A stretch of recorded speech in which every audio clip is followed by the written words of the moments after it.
और ऐ मुसलमानों, कान खोल करके सुन लो, तुम्हारे पास अगर तौहीद की दौलत है तो इससे बड़ी कोई दौलत नहीं है।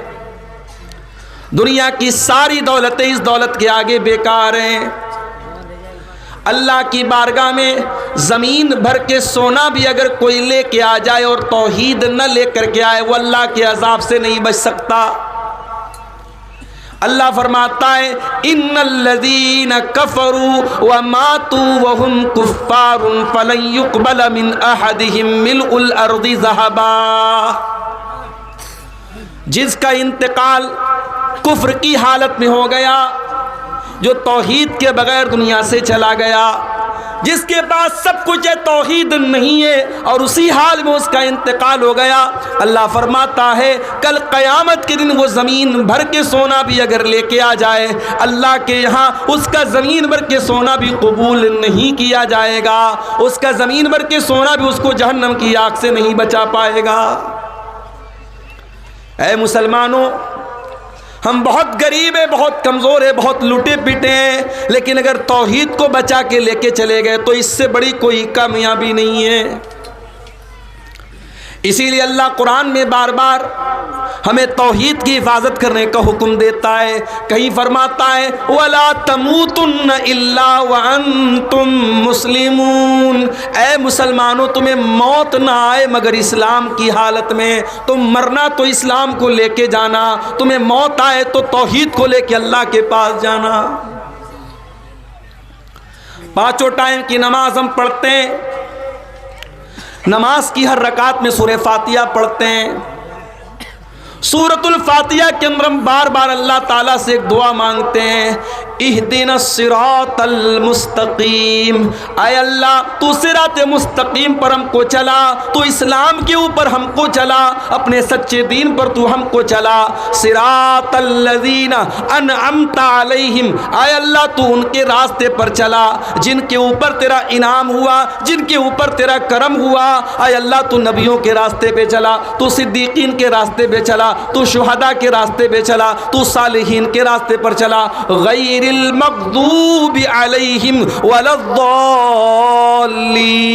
आय अल्लाह, उनके रास्ते पर न चला जिनके ऊपर तेरा गज़ब नाजिल हुआ, तू यहूदियों के रास्ते पर हमको न चला।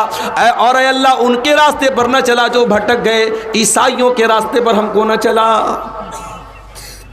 हम बार बार ये दुआ करते हैं क्योंकि इससे बड़ी कोई चीज नहीं है मेरे साथ। ये अलग बात है, इस दौलत की हमें और आपको कद्र कीमत नहीं मालूम। इस्लाम क्या है हमें इसका एहसास नहीं है।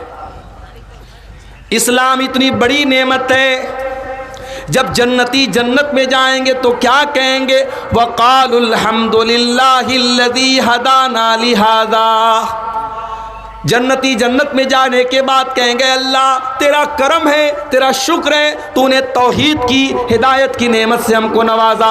वमा कुन्ना लिनहतदिय लौला अन हदानल्लाह।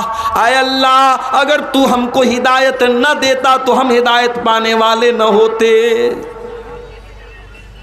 भाई अब्दुल गफ्फार साहब को क्या पता था कि मैं मुसलमान के घर में पैदा हो जाऊंगा।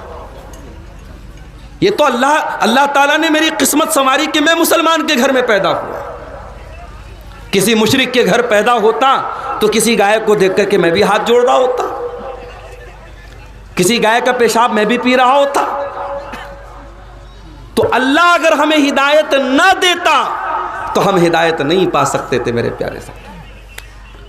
और अल्लाह जब चाहे जिसको चाहे हिदायत दे सकता है।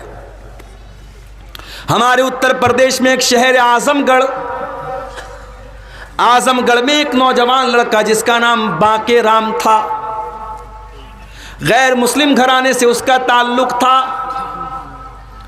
उस लड़के के मन के अंदर जिज्ञासा पैदा हुई, ख्वाहिश पैदा हुई, इस्लाम का मुताला करने की। पढ़ा लिखा नौजवान था, उसने इस्लाम का मुताला किया, इस्लाम की स्टडी की, कुरान को पढ़ा, नबी की सीरत को पढ़ा, नबी की जिंदगी को पढ़ा।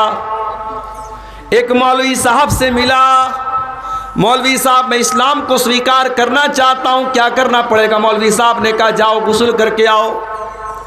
गुस्ल करके आया, पाक साफ हो करके आया।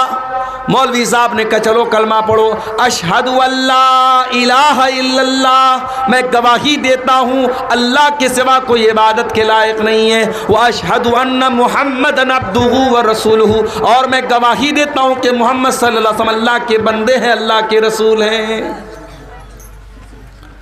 वो लड़का मुसलमान हो गया। मौलवी साहब ने कहा आप क्या चाहते हो? कहा मौलवी साहब मैंने इस्लाम कबूल तो कर लिया, मगर मैं चाहता हूं मैं इस्लाम की और स्टडी करूं और मुताला करूं, मैं कुरान की लैंग्वेज को पढ़ना चाहता हूं, मैं हदीस को पढ़ना चाहता हूं। मौलवी साहब ने कहा बहुत मेहनत करना पड़ेगा। कि मैं मेहनत करने को तैयार हूं। उस लड़के ने उत्तर प्रदेश से 2000 किलोमीटर दूर तमिलनाडु का सफर किया और तमिलनाडु के एक इलाके उमराबाद में जमात अहले हदीस का एक बहुत बड़ा इदारा जिसका नाम जामिया दारुस्सलाम उमराबाद है, वहां जाकर के उसने एडमिशन लिया। उस लड़के ने 10 साल तक उस इदारे में तालीम हासिल की और वहां से पूरा आलिम बन करके, कुरान और हदीस का जानकार बन करके निकला। उसके नंबर इतने अच्छे आए, उतने उसके मार्क्स इतने अच्छे आए, उसका एडमिशन मदीना यूनिवर्सिटी के अंदर हो गया। मदीना के अंदर उसने एडमिशन लिया। इल्म हदीस की फैकल्टी में उसका शौक था नबी की हदीसों को पढ़ने का। उसने हदीस की फैकल्टी में एडमिशन लिया और इल्म हदीस में पहले उसने बीए किया, फिर एमए किया, फिर पीएचडी किया। इतना पढ़ लिख करके वो इंसान खामोश नहीं बैठा। उसके मन में एक और जज्बा पैदा हुआ कि मैं अपने नबी की तमाम सही हदीसों को इकट्ठा कर दूं। उसने अपने नबी की तमाम सही हदीसें जो अलग अलग किताबों में पाई जाती हैं सबको इकट्ठा किया और 12 जिल्दों में उसने 12 मोटे मोटे वॉल्यूम्स में उसने किताब लिखी और किताब का नाम उसने लिखा अल जामे अस्सही। और दुनिया उस इंसान को डॉक्टर ज़ियाउर रहमान आज़मी के नाम से जानती है। नहीं जानते थे, उस लड़के के माँ बाप को भी शायद पता नहीं था कि हमारा ये लड़का मुसलमान होगा और अपने दौर का इतना बड़ा आलिम बनेगा। मेरे प्यारे साथियों, हिदायत अल्लाह के हाथ में है, हिदायत आलिम के हाथ में भी नहीं है। आलिम रास्ता बता सकता है, आलिम तबलीग कर सकता है, आलिम आपको सही रास्ता बता सकता है, मगर आपको हिदायत देना अल्लाह के इख्तियार में है। अल्लाह अपने नबी से कुरान में कहता है इन्नका ला तहदी मन अहबब्ता वलाकिन्नल्लाह यहदी मन यशा। ऐ मेरे नबी, आप जिसको चाहे उसको हिदायत नहीं दे सकते, हिदायत तो अल्लाह के हाथ में, अल्लाह जिसको चाहता हिदायत देता है। नबी के चचा अबू तालिब बहुत प्यार करते थे नबी से, हर मुश्किल मौके पर नबी का साथ देते हैं। जब अबू तालिब के इंतकाल का टाइम आता है, अल्लाह के नबी चाहते मेरे चचा कलमा पढ़ दें। ओ लोगों, कितने खुश नसीब हैं वो लोग जिनके माँ बाप मुसलमान हैं। माँ के मरने के बाद कम से कम दुआ तो कर सकते हो, अल्लाह मेरी माँ की बख्शिश कर दे। ज़रा कोई इब्राहीम अलैहिस्सलाम के कलेजे से जाके पूछे, वो अपने बाप के लिए मग़फ़िरत की दुआ भी नहीं कर सकते। हमारे प्यारे नबी अपनी माँ की मग़फ़िरत की दुआ नहीं कर सकते थे। हमारे नबी ने भी अपनी माँ की मग़फ़िरत की दुआ की इजाज़त मांगी, अल्लाह ने कहा कि नहीं, इजाज़त नहीं मिली। अगर आपकी माँ मुसलमान है, अगर आपका बाप मुसलमान है, मेरे प्यारे साथियों, ये बहुत बड़ी अल्लाह की नेमत है। इस नेमत की कदर करो मेरे प्यारे साथियों। अबू तालिब बाप की तरह नबी को पाला है। आज आखिरी टाइम है, इंतकाल का टाइम है। अल्लाह के प्यारे नबी अपने चचा के पास आते हैं। ऐ मेरे चचा, आपने मेरा बहुत साथ दिया है, आप मेरे सहारा बन के हमेशा खड़े रहे हैं। आज आपका आखिरी टाइम है। ऐ मेरे चचा, कुल ला इलाहा इल्लल्लाह, बस मेरी एक रिक्वेस्ट है, मान लीजिए। अपने भतीजे की एक बात मान लीजिए। ऐ चचा, ला इलाहा इल्लल्लाह पढ़ दीजिए। ऐ चचा, इस कलमे के ज़रिए मैं अल्लाह ताला के यहाँ आपके हक़ में लड़ाई लड़ूंगा और आप जन्नत में जाएंगे। बस ये कलमा पढ़ के आप दुनिया से चले जाइए।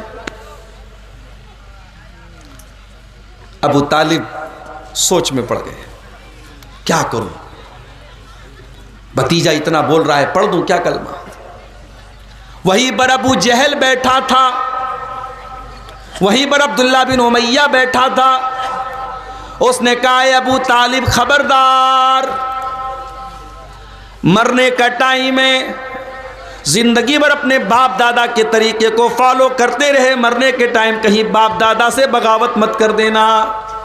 ऐ अबू तालिब, अपने बाप दादा का तरीका न छोड़ के चले जाना, अपने बाप दादा के नाम पे कलंक मत लगने देना, अपने भतीजे की बात मत मानना, जो तेरे बाप दादा का धर्म है उसी धर्म पर कायम रहना।